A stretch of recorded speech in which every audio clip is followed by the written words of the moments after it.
আর সবগুলো দেখো কতটা সুন্দর আর দারুণ লাগছে কালার দেখে বন্ধুরা। তো শুকনো করার পর তোমাদের সঙ্গে দেখা করব।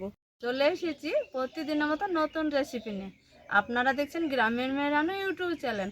আমার এই ছোট্ট চ্যানেলে তোমাদের অনেক স্বাগত জানিয়ে আজকে রেসিপি শুরু করছি বন্ধুরা।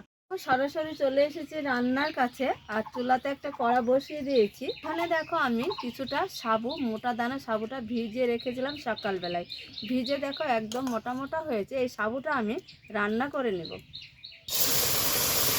সাবুটা একটু হালকা করে রান্না করে নিয়েছি, গলিয়ে নিয়েছি। এইখানে স্বাদ বুঝে দিয়ে দিব লবণ, সামান্য একটু লবণটা খুব সুন্দর করে মিশিয়ে নিব।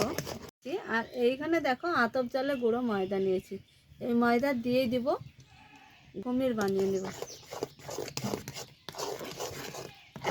শক্ত করে তুলে নিব একটা বাটিতে। বলেছিলাম থালায় ঢেলে নিয়েছি। এবার আমি হাত দিয়ে একটু সুন্দর করে মেখে নেব। ময়দাটা মেখে নিয়েছি খুব ভালো করে। 4টে ডো বানিয়ে নেব। দেখো বন্ধুরা, 4টে আমি লিচি তৈরি করে নিয়েছি। এবার এক এক করে 4টে লিচিতে কালার করে নেব। এটা আমি লিচি নিয়েছি আর এইখানে দেখো এই যে কালার, এই কালার একটু দিয়ে দিব করে মেখে নিব। কালার তৈরি করে নিয়েছি, এখন আমি বাদবাকি গালানে কালার করে নিব। এইখানে একটা বাটিতে আবারও নিয়েছি লিচি, এইখানে একটু কালার দিয়ে দিব। খুব সুন্দরভাবে এটাকেও মেখে নিব। দেখো এইখানে 4টে লিচি তৈরি করে নিয়েছি, 4টে 4 রকমের রেখে দিয়েছি। তারপর রাখা পলিথিন, আর পলিথিনে একটু তেল ব্রাশ করে নিয়েছি, তার উপরে নিয়েছি এই লিচিটা।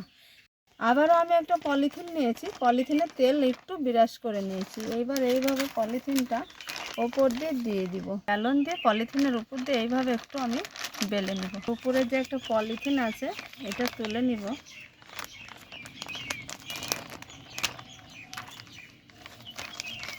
এখানে দেখো একটা কোটোর ঢাকনি নিয়েছি, ঢাকনি দিয়ে যেহেতু কেটে নিব, আমি এইভাবে,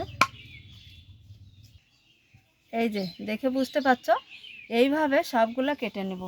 প্লেটে তেল মাখিয়ে নিয়েছি, এইভাবে কেটে কেটে রেখে দিব। এইভাবে বেলে বেলে আমি পাঁপড়টা তৈরি করে নিয়েছি। আর দেখো এই যে কত সুন্দর উঠে যাবে। যে রোদ হচ্ছে বন্ধুরা, এক রোদে শুকিয়ে যাবে। যেহেতু আমার রান্নাঘরের সামনেই রোদ আছে, রোদে দিয়ে দিয়েছি, রোদে শুকিয়ে তোমাদের সঙ্গে আমি দেখা করছি বন্ধুরা। আর সবগুলো দেখো কতটা সুন্দর আর দারুণ লাগছে কালার দেখে বন্ধুরা। তো শুকনো করার পর তোমাদের সঙ্গে দেখা করব। পাঁপড়গুলো তৈরি করে রোদ্রে দিয়েছি, তোমাদের দেখিয়েছি। শুকনো করে নিয়ে তোমাদের সঙ্গে এই যে দেখা করছি। দেখো এবার মিনি পাঁপড়টা ভেজে নিব।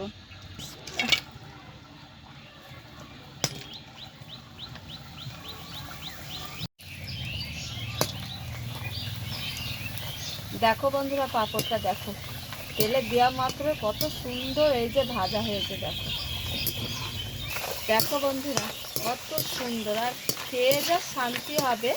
এই পাঁপড়টা বিশাল স্বাদ হয় বন্ধুরা। এই যে দেখো, এই সাবুর পাঁপড় আর সামান্য একটু চালের গুঁড়ো দিয়েছি। আর পাঁপড়ের কালারটা দেখো কত সুন্দর লাগছে, দারুণ লাগছে। আর এটা খেতে বিশাল স্বাদ। আর বাচ্চারা, আমরা তো মেলা খেলায় কিনে খাই এই পাঁপড়টা বন্ধুরা। এই যে দেখো মেলা খেলাতে কিনতে পাওয়া যায়, কিনে খেয়ে কিন্তু তৃপ্তি হয়, খেতে খুবই ভালো লাগে। এই যে দেখো।